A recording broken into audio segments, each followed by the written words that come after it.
மக்கள் அனைவருக்கும் அஸ்ஸலாமு அலைக்கும் வரஹ்மத்துல்லாஹி வபரகாத்துஹு. இலங்கையின் 9வது நிறைவேற்று அதிகாரம் கொண்ட ஜனாதிபதியாக அனுரகுமார திசாநாயக்க தேர்ந்தெடுக்கப்பட்டுள்ளார். அவருடைய முதலாவது உரையை உங்களுக்காக தமிழில் தரப்பட்டிருக்கிறது. இன்ஷா அல்லாஹ் கேளுங்க. சங்கைக்குரிய மகாநாயக தேரர்களே, இணை மதகுருமார்களே, வெளிநாட்டு தூதுவர்களே, உயர் ஸ்தானிகர்களே,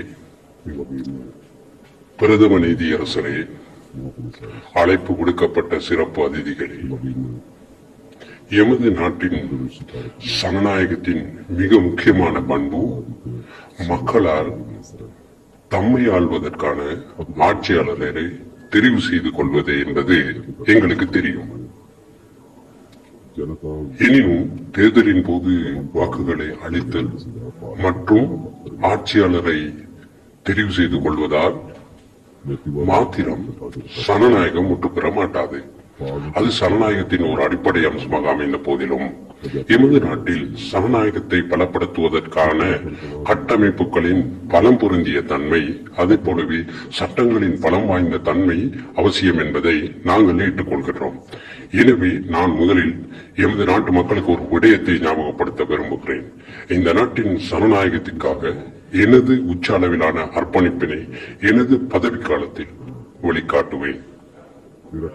அதே போலவே எமது நாட்டில் தேர்தல் ஒன்றின் போது அதிகார பரிமாற்றத்தின் போது அது சனநாயக ரீதியாக இடம்பெற்ற வரலாறு நிலவுகின்றது.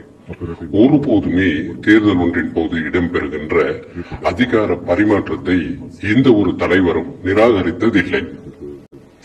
அதற்கிணங்க செயலாற்றி முன்னாள் ஜனாதிபதி கௌரவ ரணில் விக்ரமசிங்கே அவர்கள் மக்கள் ஆணையை சுமூகமாக ஏற்றுக்கொண்டு இந்த ஜனநாயக அதிகார பரிமாற்றத்திற்கான அவருடைய அர்ப்பணிப்பையும் முன்மாதிரியான தன்மையையும் வெளிக்காட்டியமைக்காக நன்றி கூற கடமைப்பட்டுள்ளேன். அதே போலவே எங்களுக்கு கிடைப்பது சவால்கள் நிறைந்த ஒரு நாடு என்பதை நாங்கள் மிகவும் ஆழமாக விளங்கிக் கொண்டிருக்கிறோம்.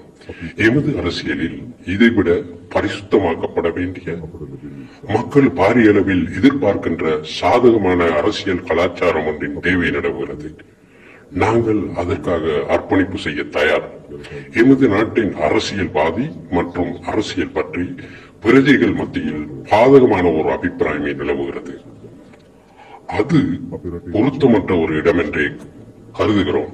எனவே நாங்கள் எமது பக்கத்தில் உச்ச அளவில் மீண்டும் அரசியல் பற்றியும் அரசியல்வாதி பற்றியும் மக்களின் நன்மதிப்பினையும் நம்பிக்கையையும் ஏற்படுத்துவதற்காக எமது தரப்பில் ஆற்றக்கூடிய பணிகளை ஆற்ற தயார்.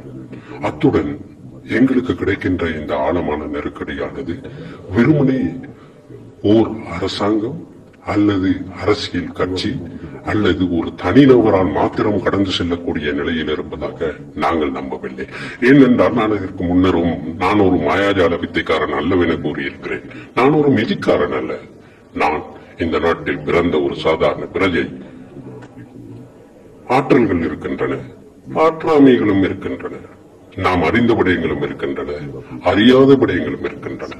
ஆனால் என்னுடைய முதன்மை பணி ஆற்றல்களை உறிஞ்சி எடுத்து அறிந்தவற்றை ஒன்று திரட்டி மிகச் சிறந்த தீர்மானங்களை மேற்கொண்டு இந்த நாட்டை நெறிப்படுத்துவதாகும்.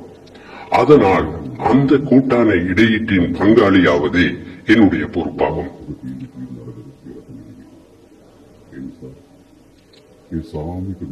அதுபோலவே இந்த நெருக்கடியை நிறைவு செய்யும் போது அனைத்து துறைகளையும் சேர்ந்த பொது பிரஜைகளுக்கு ஒரு பாரிய பொறுப்பு இருக்கிறது. அந்த பொறுப்பினை ஈடேற்றுவதற்காக நான் உங்கள் அனைவரினதும் ஒத்துழைப்பினை எதிர்பார்க்கிறேன். ஆனால் நாட்டின் ஜனாதிபதி என்ற வகையில் என்னிடம் ஒரு தலையாய பொறுப்பு இருப்பதாக நான் நம்புவதோடு இந்த சவாலை வென்றெடுப்பதற்காக எல்லா சந்தர்ப்பங்களிலும் செயலாற்றுவதற்காக என்னிடம் கையளிக்கப்பட்டுள்ள பொறுப்பினை நான் முறைப்படி ஈடேற்றுவேன் என்பதை இந்த சமூகத்திற்கு நிரூபித்து காட்டுவேன். அதே போலவே குறிப்பாக எங்களுக்கு தெரியும், எமது நாட்டுக்கு சர்வதேச ஒத்துழைப்பு அவசியமாகும்.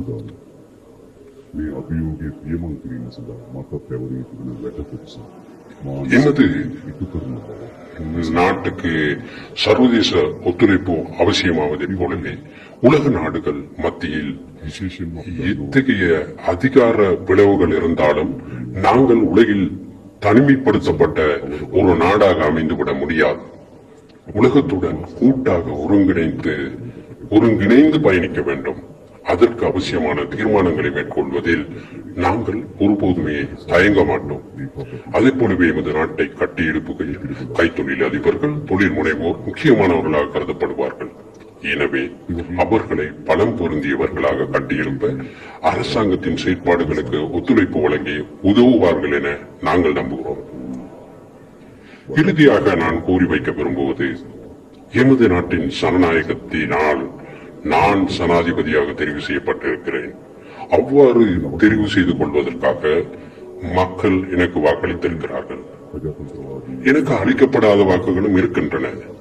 எனவே எமது வெற்றியின் உள்ளடக்கம் மற்றும் அளவு பற்றி எமக்கு சிறந்த புரிந்துணர்வு இருக்கின்றது. எனவே எமக்கு ஒத்துழைப்பு நல்காத, எம்மை நம்பாத பிரஜைகளின் ஒத்துழைப்பினை பெற்றுக் கொள்வதும் அவர்களின் நம்பிக்கையை வென்றெடுப்பதும் எனது ஆட்சி காலத்தில் எனக்கு கையளிக்கப்பட்டுள்ள பொறுப்பாக அமைகின்றது. அந்த பணியை சரிவர ஈடேற்ற முடியும் என்ற நம்பிக்கை எனக்கு இருக்கின்றது. எதிர்காலத்தில் இவை அனைத்துமே நடைமுறையில் சாத்தியமானதாக அமைகின்ற அனுபவத்தை பெற்றுக்கொள்ள முடியும். அதற்காக உங்களுடைய ஒத்துழைப்பினை பெரிதும் எதிர்பார்க்கிறேன். உங்கள் அனைவருக்கும் மும்மொழிகளின் நல்லாசையும் கடவுளின் துணையையும் வேண்டிக் கொள்கிறேன். ඒ සඳහා සියලු ජනතාවගේ සහාය අපේක්ෂා කරනවා. තෙරුවන් සරණයි. දෙවි පිහිටයි සියලු දෙනාටම. බොහොම ස්තුතියි.